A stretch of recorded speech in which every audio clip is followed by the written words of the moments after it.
সেটি আয়াত ৬২ নম্বর আয়াত। এই আয়াতটা হচ্ছে কি সিজদার আয়াত। এই আয়াতের ৮ নম্বর আয়াত থেকে ১৮ নম্বর আয়াত পর্যন্ত, এর মানে ওয়াহুয়া বিল উফুকিল আ'লা, এই আয়াত থেকে লাকাদ রাআ মিন আয়াতি রাব্বিহিল কুবরা, এই ১৮ নম্বর এই আয়াত পর্যন্ত এই কয়েকটি আয়াত আল্লাহ রাব্বুল আলামিন রাসূলুল্লাহ সাল্লাল্লাহু আলাইহি ওয়াসাল্লামের ইসরা এবং মিরাজ সম্পর্কে কি করেছেন? নাজিল করেছেন। সূরা নাজমের শব্দ সংখ্যা হচ্ছে ৩৫৯টি, হরফ সংখ্যা হচ্ছে ১৪০৫টি, মক্কায় অবতীর্ণ। তাহলে কোরআনুল কারীমের দুইটি রেফারেন্স, দুইটি বিশেষ বড় বড় দলিল আমরা কি জেনে গেলাম। ৩ নম্বর দলিল, বুখারীর মধ্যে, সহিহুল বুখারীর মধ্যে আল্লাহ রাসূল সাল্লাল্লাহু আলাইহি ওয়াসাল্লামের ইসরা এবং মিরাজ সম্পর্কে ৬টা হাদিস এসেছে। কয়টি হাদিস? ৬টি হাদিস এসেছে। এরপরে মুসলিম শরীফের মধ্যে রাসূলের ইসরা এবং মিরাজ সম্পর্কে এই দুইটি কিতাবের মধ্যে, মুসলিম শরীফের মধ্যে এসেছে ৭টি হাদিস। কয়টি হাদিস? ৭টি হাদিস। আল্লামা ইমাম কুস্তুলানী রাহমাতুল্লাহি আলাইহি উনি আল মাওয়াহিবুল লাদুনিয়া এই কিতাবের মধ্যে উল্লেখ করেন ২৬ জনের অধিক সাহাবী আল্লাহ রাসূল সাল্লাল্লাহু আলাইহি ওয়াসাল্লামের এই ইসরা এবং মিরাজের কথা তারা কি করেন? তাদের মাধ্যমে রিওয়ায়াত এবং বর্ণনা করেন। ১-২ জন সাহাবী না, কতজন বড় বড় সাহাবী?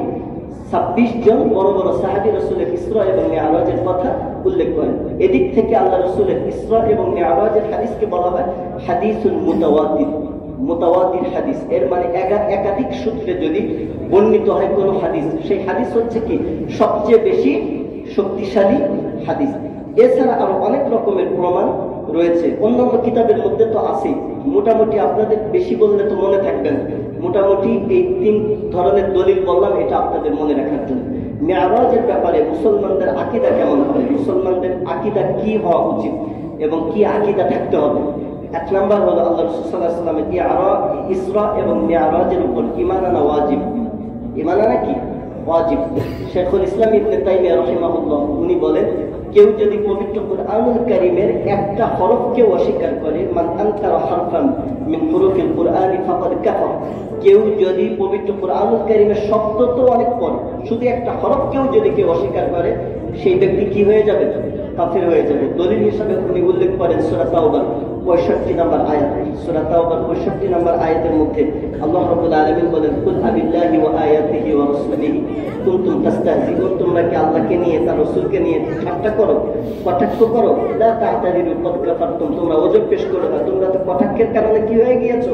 কাফের হয়ে গিয়েছো। তাহলে দেখেন, সামান্য কোরআন এবং হাদিসের বিষয় নিয়ে কটাক্ষ তিরস্কার করলেই যদি কাফের হয়ে যায়, তাহলে কেউ যদি অস্বীকার করে, তাহলে তো সে এমনিতেই কি হয়ে যাবে? কাফের হয়ে যাবে। তাহলে ১ নম্বর আকীদা কি রাখতে হবে? আল্লাহ রাসূলের ইসরা এবং মিরাজ সত্য, এই ব্যাপারে মুসলমানদের ঈমান আনয়ন করা ফরজে আইন, ফরজ। ২ নম্বর আকীদা যেটা রাখতে হবে সেটি হচ্ছে, অনেক মানুষ বলে যে আল্লাহ রাসূল সাল্লাল্লাহু আলাইহি ওয়াসাল্লাম মিরাজে গিয়েছিলেন শুধু রূহের মাধ্যমে, ওনার আত্মা গিয়েছিল কিন্তু দেহ এই জায়গার মধ্যে পড়েছিল। ওনার যদি আত্মাই যায় তাহলে এটা মুজিজা হইল না। এই আকীদা রাখতে হবে যে আল্লাহ রাসূল স্বদেহে, নিজের দেহ মুবারক সহই কি করেছিলেন? দেহ এবং রূহ, আত্মা, পুরো বডি সহ তিনি ইসরা এবং মিরাজে গিয়েছিলেন। অনেকে আবার এই আকীদা পোষণ করে যে তিনি ঘুমের মধ্যে মিরাজে গিয়েছিলেন, এটাও ভুল আকীদা, বরং তিনি জাগ্রত অবস্থায় মিরাজে গিয়েছিলেন। অনেকে আবার এই আকীদা পোষণ করে যে আল্লাহ তাআলা টাইমকে থামিয়ে রেখেছিলেন, পৃথিবীর সবকিছুকে স্থবির করে রেখেছিলেন। এরপরে অনেক সময় পরে যখন আসছে, আবার সবাই চলা কি করেছে? শুরু করেছে। এখানে কোনো টাইমকেও থামানো হয় নাই এবং কোনো কিছু, মানুষের কোনো স্বাভাবিক কার্যকলাপ কোনো কিছুকেই কি করা হয় নাই? থামানো হয় নাই। যদি থামানোই হইতো তাহলে তো সেটা মুআজিজা হতো না। বরং এই জন্য সূরা বানী ইসরাঈলের ১ম আয়াতে বলা হয়েছে লাইলান। লাইলান মানে হলো রাতের সামান্য অংশে, রাতের কিয়দাংশে, সামান্য অংশে যে আল্লাহ তাআলা এত কিছু দেখায়, ফিরিয়ে নিয়ে আসতে পারেন, এটাই তো আল্লাহ রাসূলের সবচেয়ে বড় মুআজিজার মধ্যে অন্যতম একটি মুআজিজা। বলুন সুবহানাল্লাহ। আল্লাহ তাআলা আমাদের সকলকে এই ব্যাপারে, এই বিষয়গুলো ভালোভাবে আমাদের ঈমান আনার এবং বিশ্বাস করার তৌফিক দান করুন, বলুন আমিন। এর পরের যে বিষয়, সেই বিষয়টি হলো আল্লাহ রাসূল সাল্লাল্লাহু আলাইহি ওয়াসাল্লাম মিরাজের রাত্রিতে তিনি আল্লাহ তাআলাকে সরাসরি দেখেছিলেন কিনা।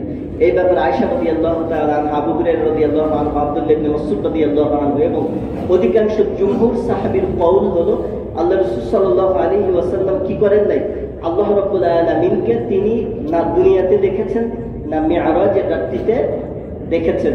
তাহলে সূরা নাজমের 13 নম্বর আয়াতের মধ্যে আল্লাহ তাআলা যে বলেছেন ওয়ালাকাদ রাআহু নাজলাতান উখরা, যে আল্লাহ তাআলা তাকে দ্বিতীয়বার, আল্লাহ রাসূল সাল্লাল্লাহু আলাইহি ওয়াসাল্লাম দ্বিতীয়বার তাকে আবার দেখলেন। এর দ্বারা উদ্দেশ্য কি? এর দ্বারা উদ্দেশ্য হলো আবু হুরায়রা রাদিয়াল্লাহু আনহু থেকে বর্ণিত মুসলিম শরীফের হাদিস। উনি বলেন আল্লাহ রাসূল সাল্লাল্লাহু আলাইহি ওয়াসাল্লাম বলেছেন, এই যে আল্লাহ তাআলা 13 নম্বর আয়াতে যে বলেছেন দ্বিতীয়বার আবার তাকে দেখলেন, এর মানে রাআ জিবরিল। আল্লাহ রাসূল ওই জায়গাতেও কাকে দেখেছেন? জিবরিল আলাইহিস সালামকে দেখেছেন। আবু যার গিফারি রাদিয়াল্লাহু আনহু থেকে বর্ণিত মুসলিম শরীফের হাদিস। উনি বলেন সাআলতু রাসূলুল্লাহ সাল্লাল্লাহু আলাইহি ওয়াসাল্লাম হাল রাআইতা রাব্বাক, আমি আল্লাহ রাসূলকে জিজ্ঞাসা করলাম, হে আল্লাহর রাসূল, আপনি কি আপনার রবকে দেখেছেন?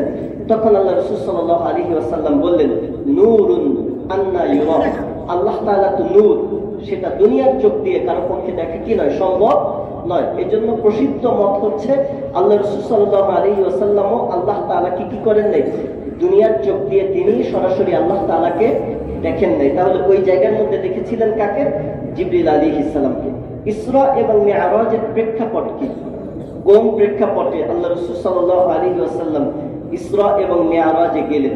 প্রেক্ষাপটটা কি ছিল এবং কোন বছর? সেটি ছিল নবুয়তের 10ম বছর। নবুয়তের কততম বছর? 10ম বছর। নবুয়তের এই 10ম বছরকে বলা হয় আমুল হুজুন, দুঃখের বছর। কি বছর বলা হয় বলুন তো? আমুল হুজুন। হুজুন মানে হলো দুঃখ, আবার হাজান মানেও কি? দুঃখ। কেন দুঃখের বছর বলা হয়? এই জন্য দুঃখের বছর বলা হয় কারণ আল্লাহ রাসূল সাল্লাল্লাহু আলাইহি ওয়াসাল্লামকে যিনি ছায়ার মতো ছায়া দিয়েছিলেন, যিনি ইসলামকে সবচেয়ে বেশি সাপোর্ট করেছেন, তিনি হলেন কে? আল্লাহ রাসূলের চাচা আবু তালেব। এই আবু তালেব প্রথমে ইন্তেকাল করে। আবু তালেব ইন্তেকালের 3 দিন পরে মা খাদিজা রাদিয়াল্লাহু তাআলা আনহা 65 বছর বয়সে তিনিও কি করেন? ইন্তেকাল করেন। এবং আল্লাহ রাসূলের বয়স তখন ছিল 50 বছর। যখন আল্লাহ রাসূলের বড় দুইজন সাপোর্টার ওনারা যেহেতু ইন্তেকাল করেন, একজন অর্থ দিয়ে, মানসিকভাবে পরামর্শ দিয়ে খাদিজা রাদিয়াল্লাহু আনহা সাপোর্ট দিতেন এবং পলিটিক্যাল সাপোর্ট এবং অন্যান্য বহির শক্তি থেকে সাপোর্ট দিতেন কে? তার চাচা আবু তালেব। এই দুই শক্তি যখন ইন্তেকাল করে তখন আল্লাহ রাসূল ভেবেছিলেন যেহেতু কুরাইশরা আমার প্রতি ঈমান আনছে না, যাই আমি একটু আশা করে দেখি তায়েফবাসীরা ঈমান আনে কিনা। আল্লাহ রাসূল সাল্লাল্লাহু আলাইহি ওয়াসাল্লাম তায়েফে গিয়েছিলেন দাওয়াত দেওয়ার জন্য। তায়েফে গিয়ে আল্লাহ রাসূল সাল্লাল্লাহু আলাইহি ওয়াসাল্লাম ওই জায়গার মধ্যে কি হয়েছিলেন? রক্তাক্ত হয়েছিল। সেই ঘটনা একবার বর্ণনা করতে গিয়ে বুখারীর হাদিসের মধ্যে এসেছে, আয়েশা রাদিয়াল্লাহু তাআলা আনহা আল্লাহ রাসূলকে বলতেছিলেন, ইয়া রাসূলুল্লাহ হাল আতা আলাইকা ইয়াউমুন আশাদ্দু মিন ইয়াউমি উহুদ, হে আল্লাহর রাসূল, উহুদের দিন তো ছিল মুসলমানদের জন্য একটা কষ্টকর এবং ভয়াবহ দিন। 70 জন মুসলিম শহীদ হয়ে গেল। এরপর আল্লাহ রাসূলকে বলতেছিলেন, ইয়া রাসূলুল্লাহ, উহুদের চেয়েও কি আপনার কাছে মারাত্মক আর কোনো দিন এসেছিল? তখন আল্লাহ রাসূল বলেন, হ্যাঁ, উহুদের চেয়ে মারাত্মক আরেকটা দিন আমার জীবনে এসেছিল। দান বক্স চলছে, আমরা সবাই বেশি বেশি দান করে আল্লাহ রাব্বুল আলামিন আমাদের সকলের দানকে কবুল করুন, বলুন আমিন। আল্লাহ রাসূল সাল্লাল্লাহু আলাইহি ওয়াসাল্লাম বলেছিলেন, উহুদের চেয়ে আরেকটা কঠিন দিন আমার জীবনে এসেছিল। সেই দিন কোন দিন? এই তায়েফে রক্তাক্ত হওয়ার দিন। এরপর আল্লাহ রাসূল এই হাদিসের মধ্যে বললেন, আল্লাহ তাআলা জিবরিল আলাইহিস সালামের সাথে আমার নিকট মালাকুল জিবাল, পাহাড় নিয়ন্ত্রণকারী ফেরেশতাদেরকে পাঠাইলেন। ফেরেশতাদেরকে পাঠানোর পর সেই ফেরেশতা বলল, আপনি যদি চান তাহলে উতাব্বিকু আলাইহিম আল আখশাবাইন, এর মানে আপনাকে যারা রক্তাক্ত করেছে এই দুই পাশের পাহাড়কে একসাথে করে একেবারে তাদেরকে আমরা কি করে দিতে পারি? শেষ করে দিতে পারি। তখন আল্লাহ রাসূল কি উত্তর দিয়েছিলেন? উনি বলেছিলেন, না, তাদেরকে শেষ করার দরকার নেই। বাল আরজু আইয়ুখরিজাল্লাহু মিন আসলাবিহি মাইয়াবুদুল্লাহ, বরং আমি চাই আল্লাহ তাআলা তাদের ঔরসে ভবিষ্যতে এমন লোকদেরকে আনবেন যারা একমাত্র আল্লাহর ইবাদত করবে, বলেন সুবহানাল্লাহ। আল্লাহ রাসূল সাল্লাল্লাহু আলাইহি ওয়াসাল্লাম যখন তায়েফ থেকে রক্তাক্ত হয়ে ফিরে আসেন, ফিরে আসার পর আল্লাহ রাসূল সাল্লাল্লাহু আলাইহি ওয়াসাল্লামের মন খুব খারাপ। তখন আল্লাহ তাআলা সান্ত্বনা দেওয়ার জন্যই আল্লাহ রাসূল সাল্লাল্লাহু আলাইহি ওয়াসাল্লামকে কি করেন? মিরাজে নিয়ে যান। এই হাদিসটি বুখারী শরীফের মধ্যে আনাস বিন মালিক রাদিয়াল্লাহু আনহু, উনি মালিক বিন সাসা রাদিয়াল্লাহু তাআলা আনহু থেকে বর্ণিত এবং মুসলিম শরীফের মধ্যে এসেছে। আল্লাহ রাসূল সাল্লাল্লাহু আলাইহি ওয়াসাল্লাম বলেন, অনেক লম্বা হাদিস, আমি সংক্ষিপ্তভাবে বলতেছি।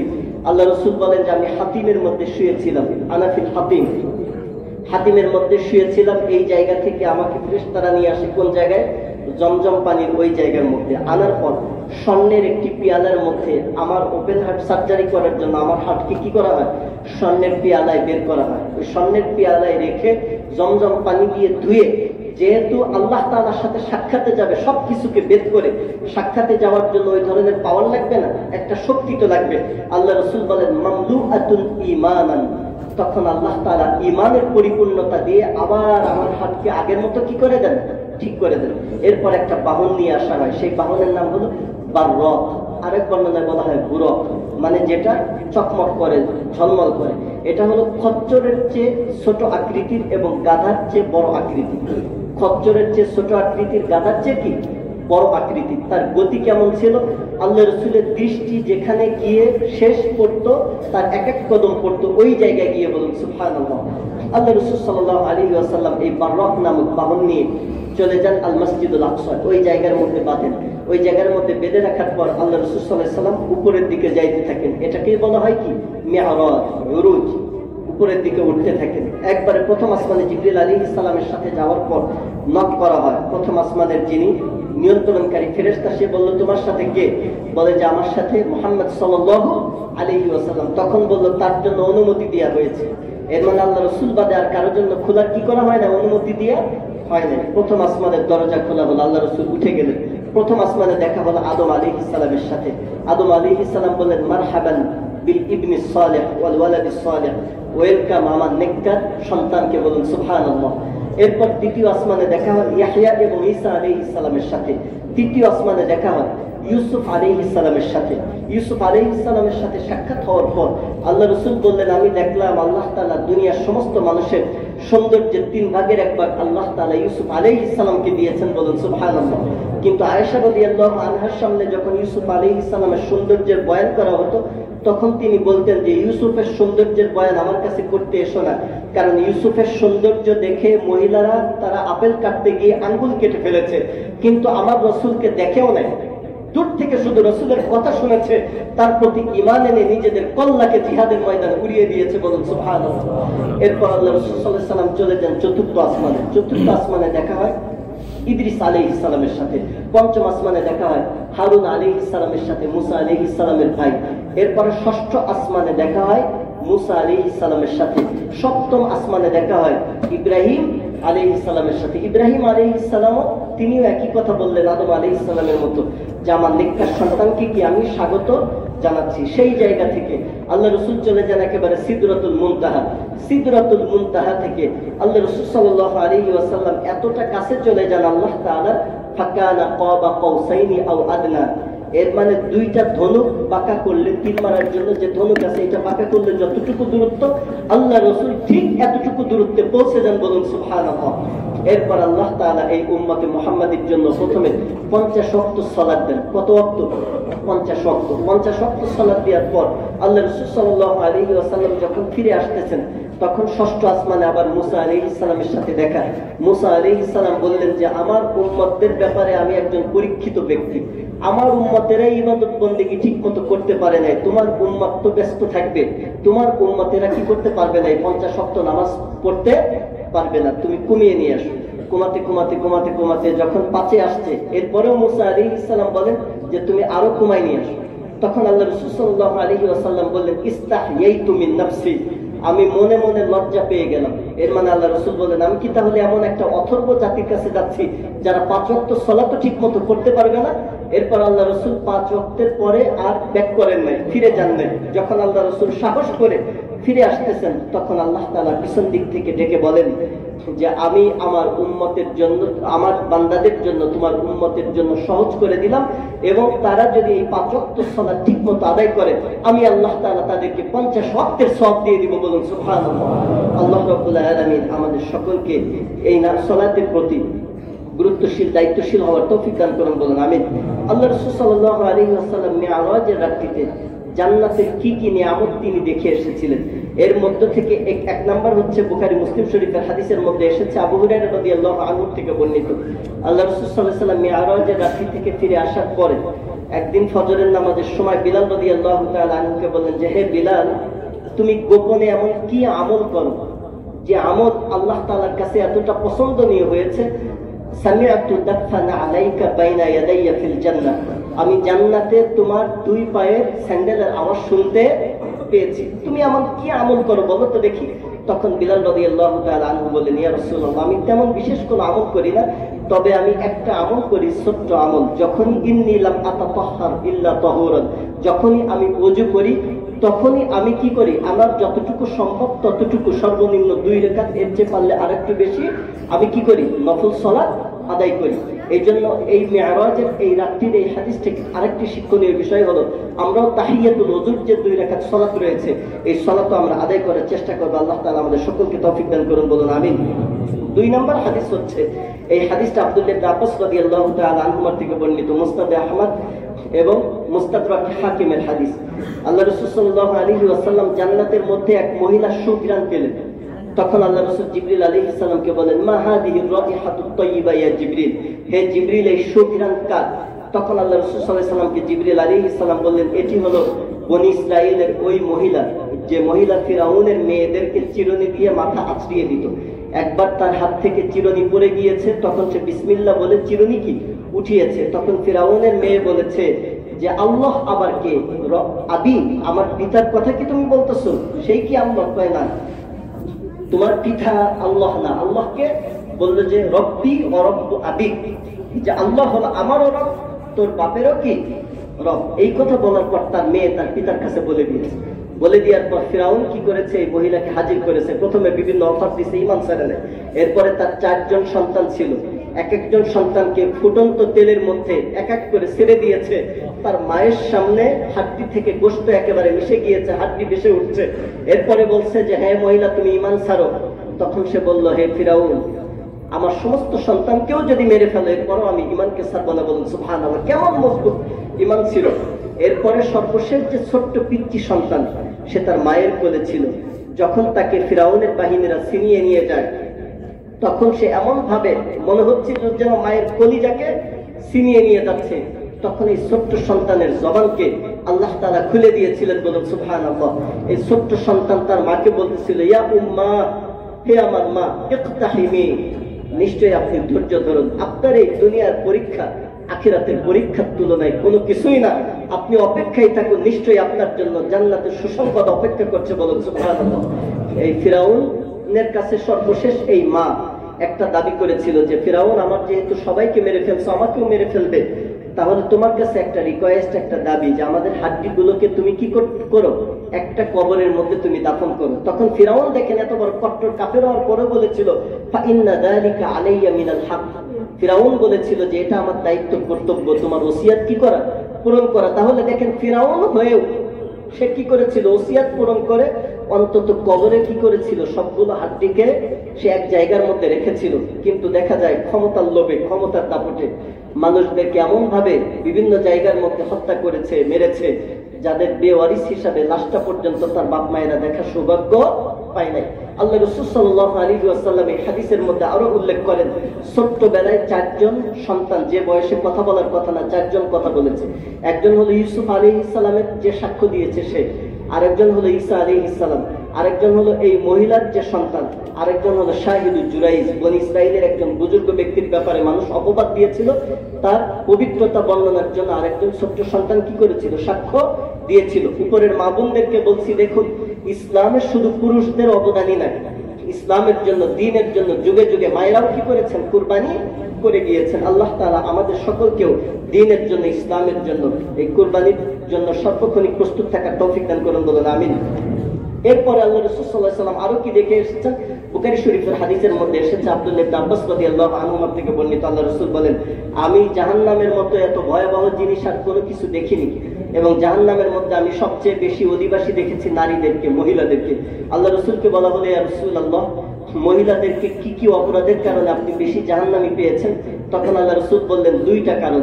1 নম্বর বলেছেন, ইয়াকফুরনা বিল্লাহ, কথায় কথায় আল্লাহ তাআলার প্রতি কুফরি করে, কথায় কথায় শপথ খায়।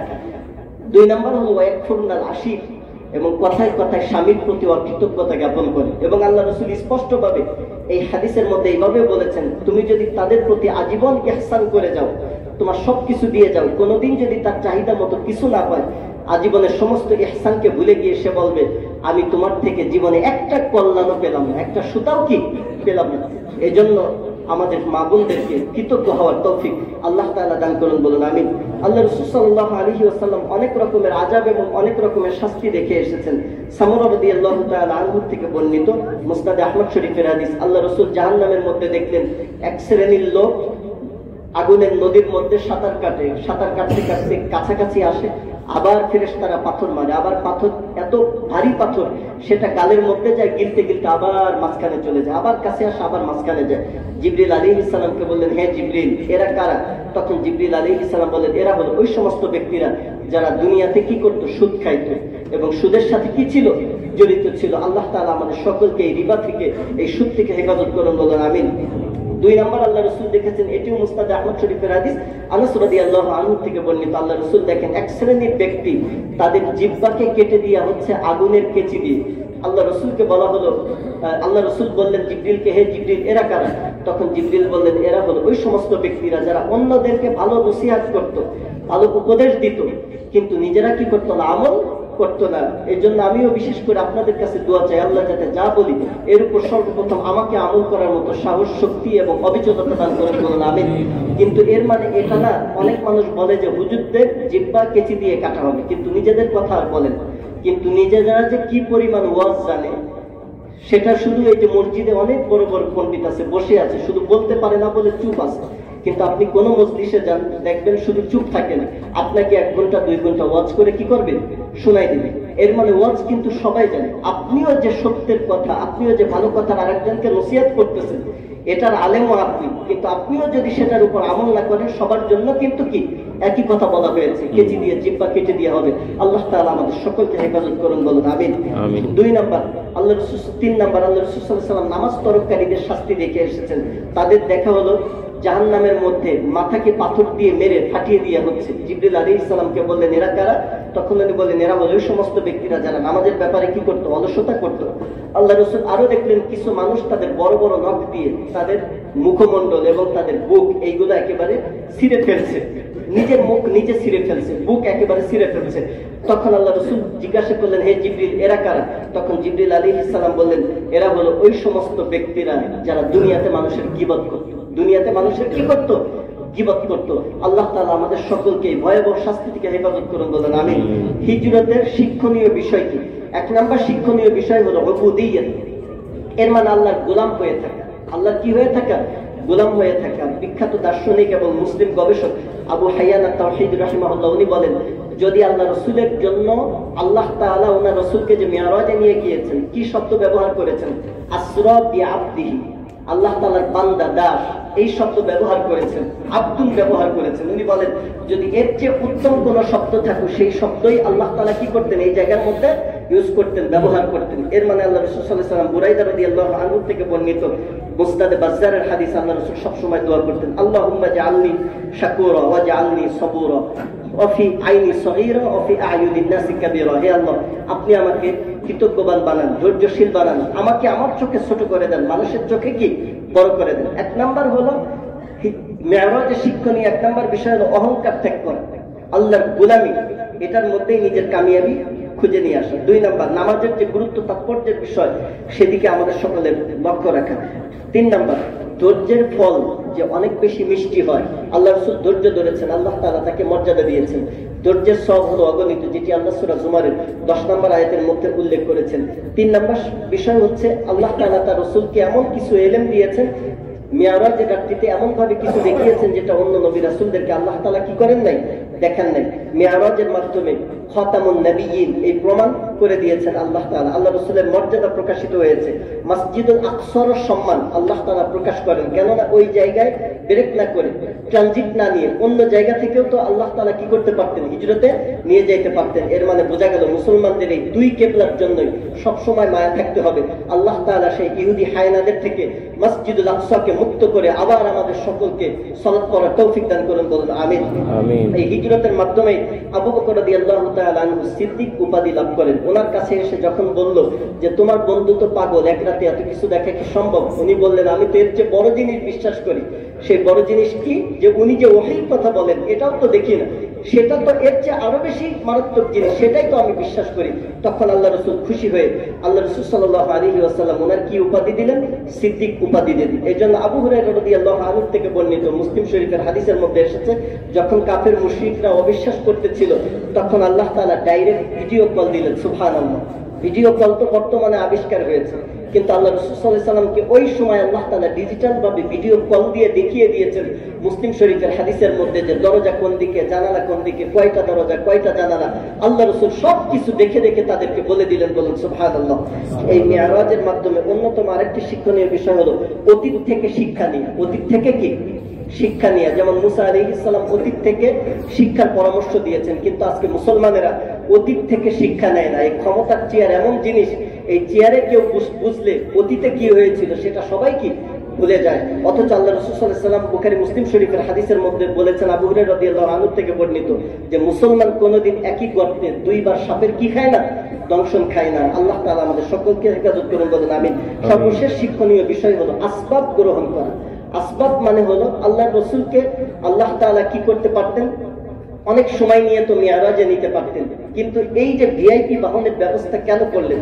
এজন্য করেছেন যে ইবাদতের জন্য মাঝে মাঝে ভিআইপি ভাবেও ব্যবস্থা গ্রহণ করতে হয়। কিন্তু বর্তমানে একটা ট্রেডিশন বের হয়েছে যে পায়ে হেঁটে হজ করে, অনেকে সাইকেলে হজ করে, অনেকে গাড়িতে হজ করে, মিডিয়া এটাকে ঢালাও ভাবে প্রচার করে, অনেকে বুজুর্গের আলামত বলে। আসলে এটা না। আপনার জন্য যখন যে আধুনিক ব্যবস্থা আছে সেটা গ্রহণ করাই হলো কি বেশি যুক্তিযুক্ত।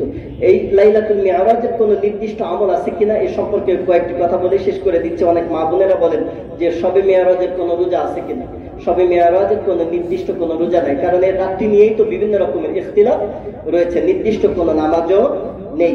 এই রাত্রিতে কবর জিয়ারত করা এটা বিধান, আলাদাভাবে কবর জিয়ারত করার জন্য এই রাত্রিতে বের হয়। এই রাত্রিতে সন্তানের জন্মদিনের কেক কাটছে যে বরকতের জন্য, এটাও কি একটা বিদাত এবং খারাপ আকীদা। ভালো মন্দ খেলে সারা বছর ভালো খেতে পারবে, এই আকীদাও রাখা যাবে না। এই রাত্রিতে গোসল করলে আল্লাহ শিফা দান করবে, অথবা এই রাত্রিতে গোসল করলে প্রতিটা ফুটায় ফুটায় গুনাহ মাফ হবে, এই ধরনের আকীদাও কি করা যাবে না, রাখা যাবে না। এই রাত্রিতে বিয়ে শাদী হলে বরকত হবে, এমন কোন আকীদা রাখা যাবে না। কেউ যদি এমনিতেই নফল ইবাদত বন্দেগী করতে চান যে কোনো সময় করতে পারেন। আল্লাহ রাব্বুল আলামিন সর্বপ্রথম আমাকে এবং সবাইকে যে আলোচনা করলাম এর উপর আমল করার তৌফিক দান করুন।